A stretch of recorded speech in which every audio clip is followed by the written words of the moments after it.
C'est un plaisir de vous retrouver, chers téléspectateurs. Bienvenue à cette édition. Donc voici d'abord les principaux titres. Le gouvernement du Burundi compte construire plus de 70 usines de transformation des minéraux, dont 3 seront construites cette année. L'annonce est faite par le président de la République lors des cérémonies baptisées Nyelebutidei. Et le 23e sommet des chefs d'État du gouvernement du marché commun de l'Afrique australe et orientale se tiendra sans doute au Burundi fin octobre de cette année. Une assurance de ce mardi du secrétaire général du COMESA après une audience à la primature. Voilà le sommet, tout de suite les détails.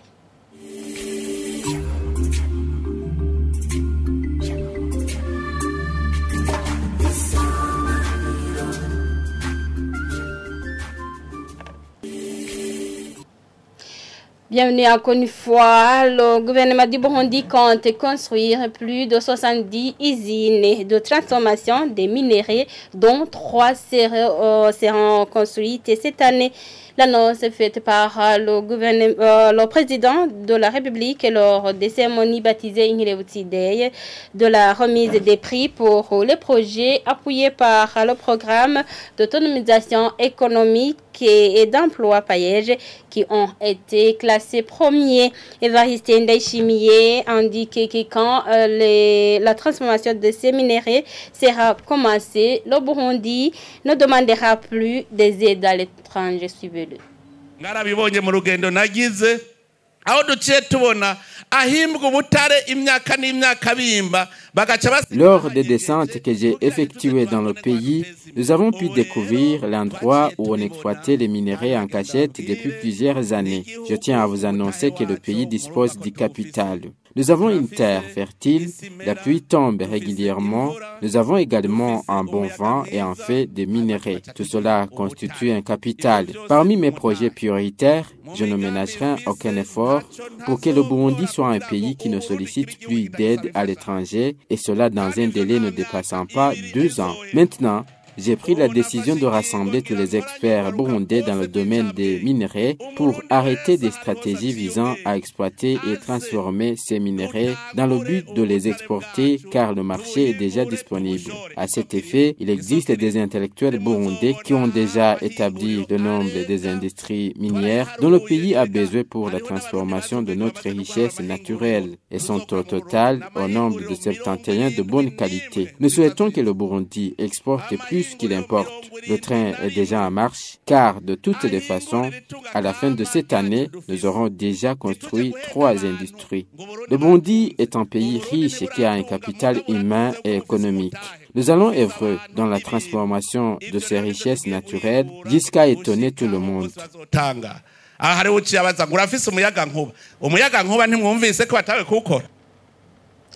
Le 23e sommet des chefs d'État et de gouvernement du marché commun de l'Afrique australe et orientale se tiendra sans doute au Burundi fin octobre de cette année. Une assurance ce mardi du secrétaire général du COMESA après une audience à la primature.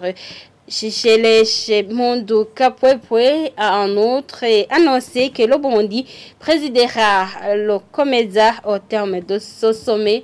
Suivez-les, traduit en français par Mireille Kanyagi. The main purpose of the meeting was to brief the Prime Minister of the upcoming. Lors de cette rencontre avec le Premier ministre burundais, nous avons principalement parlé du prochain sommet des chefs d'État et de gouvernement du COMESA que le Burundi va abriter en date du 31 octobre. Avant ce sommet, il y aura une rencontre des ministres des Affaires étrangères et celle des opérateurs économiques intra-COMESA. Nous sommes suffisamment avancés au niveau des préparatifs à rassurer le Premier ministre burundais. Le Burundi est prêt à accueillir ce 23e sommet. Les chefs d'État échangeront sur différents sujets, notamment la paix et la sécurité dans la région, l'intégration d'autres pays dans le COMESA, aujourd'hui constitué de 21 pays. Je n'oublierai pas non plus d'annoncer qu'au terme de ce sommet, le Burundi va assurer la présidence du COMESA pour l'année prochaine. Le Burundi représentera le COMESA dans les forats internationaux. Je réaffirme que ce sommet se tiendra au Burundi. Plusieurs réunions sont organisées. Des équipes du COMESA sont déjà venues au Burundi, notamment l'équipe du directeur de l'administration. C'était pour se rendre compte de l'état d'avancement des préparatifs de ce sommet. Ensemble avec le ministre des Affaires étrangères burundais, nous avons signé la note sur la tenue de ce sommet au Burundi. Nous fournissons des efforts et travaillons minutieusement pour la réussite du dit sommet au Burundi. Sa réussite sera une réussite pour le COMESA dans son ensemble. And I am here as well to just reassure, and I will be of course coming back before the summit. We are both working together because the success of this summit is also the success of the COMESA region. La Confédération des syndicats du Burundi, CSB, apprécie positivement les travaux d'hygiène ayant débuté ce lundi en milieu privé et public. Le président de cette confédération s'appuie sur certains articles de l'Organisation internationale du travail sur l'hygiène et la sécurité. Gilbert Nyawaki demande que cette organisation de telles activités soit revêtue d'un caractère obligeant toute personne à œuvrer au nom de l'hygiène et de la sécurité en vertu de l'article 191 de l'OIT. Suivez-le. Je salue l'initiative de son Excellence, Monsieur le Président de la République. Il a pris une mesure très forte, si vous voulez, pour dire que la santé avant tout, l'hygiène avant tout. Parce que vous savez, quand il n'y a pas d'hygiène, c'est bonjour les maladies. Et quand il y a des maladies, ça veut dire qu'il y a l'inefficacité au niveau du service, il y a une inefficacité au niveau de la production au sein des entreprises. On doit d'abord veiller s'ils sont préalables, qui est l'hygiène et sécurité. Ce que nous appelons communément dans le jargon de l'OIT, santé, sécurité, milieu de travail, qui est complété par la Convention 155, la Convention 187 sur le cadre promotionnel pour la santé et sécurité, et la Convention 191 sur un milieu de travail sûr et salubre. Je pense que c'est une occasion d'interpeller tout un chacun l'importance de la santé, l'importance de la sécurité. On ne devrait pas voir la chose au niveau de la paralysie. On devrait plutôt voir la chose dans l'ampleur de la mesure. C'est pour dire qu'une fois pour toutes et à jamais, il faut que les employeurs prennent la chose à la rigueur. Le président de la République n'a pas parlé de la paralysie. Il a dit que tout le monde doit s'atteler à l'hygiène, doit s'atteler à la sécurité pendant une semaine ou même pendant un mois. C'est la manière de dire que la mesure est très forte pour rappeler, pour interpeller tout un chacun, pour ne plus négliger l'hygiène santé ou la sécurité, santé et sécurité, comme nous le disons dans le jargon de l'Organisation internationale du travail. Nous, au niveau des organisations, nous travaillons déjà sur des conventions. La Convention 155 de l'OIT sur la santé et la sécurité, la Convention 187 sur le cadre promotionnel pour la santé et la sécurité, et la Convention 191, qui est d'ailleurs la dernière convention de l'OIT, sur un milieu de travail sûr et salubre. Vous comprenez que c'est vraiment une force de plus, et nous espérons que ces conventions, pour lesquelles nous avons toujours mené un plaidoyer fort, mais au niveau de la ratification, le résultat n'est pas toujours là. Je pense que finalement, ils seront aussi ratifiés pour que ces conventions puissent être un instrument de plus afin que la santé et la sécurité soient assurées au niveau du service.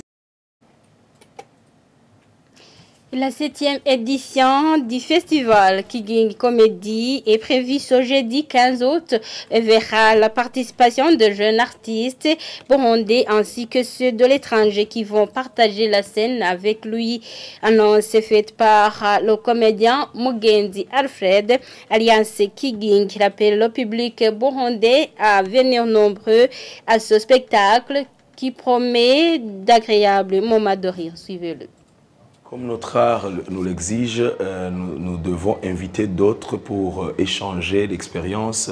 Cette année-ci, on est avec, bien sûr, avec de nouveaux jeunes qu'on a pu former, je dirais, pendant les deux derniers shows qu'on vient de faire avec Nwenzananji, une autre plateforme qu'on a initiée. Mais pour ce qui concerne les invitations, on a invité 2 artistes qui nous viennent de la République démocratique du Congo. Ce sont des artistes qui sont connus, qui sont très connus même chez eux, qui ont déjà participé à de grands festivals régionaux, même africains, comme le Parlement du Rire. L'un s'appelle Mwami Balan et l'autre s'appelle Alain Songo, sans toutefois oublier notre artiste Michael Sengazi qui nous vient du Rwanda. Il y aura aussi, et on a ajouté une touche de musique, une touche pour les jeunes et les artistes qui sont en vogue en ce moment, notamment Mélanine Boy, notamment Dramati et d'autres surprises. Alors ce sera vraiment un événement à ne pas rater, à ne pas manquer. La vente des tickets commence à partir de midi, puisque on va fermer nos points de vente, les préventes qu'on avait commencé, les préventes, on va fermer aujourd'hui, mercredi, vers le soir.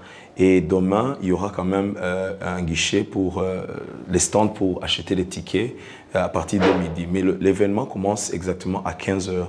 On va terminer à 21h vu que le problème de déplacement. Kigingi Sama Comedy, c'est un événement de rire, c'est un événement de joie. Alors, on invite les gens à venir. Je sais très bien qu'ici au Burundi, on ne manque pas de problèmes. C'est très bien que nous avons plusieurs choses des fois qui nous stressent. C'est un moment de joie, de partage en famille. J'invite alors toutes les familles, les jeunes, les moins jeunes, les vieux, à venir encore une fois partager cette expérience de joie. Il y aura à boire et à manger et un prix très abordable. Et c'est par ici que nous mettons un point final à cette édition. Merci de l'avoir suivi. Au revoir.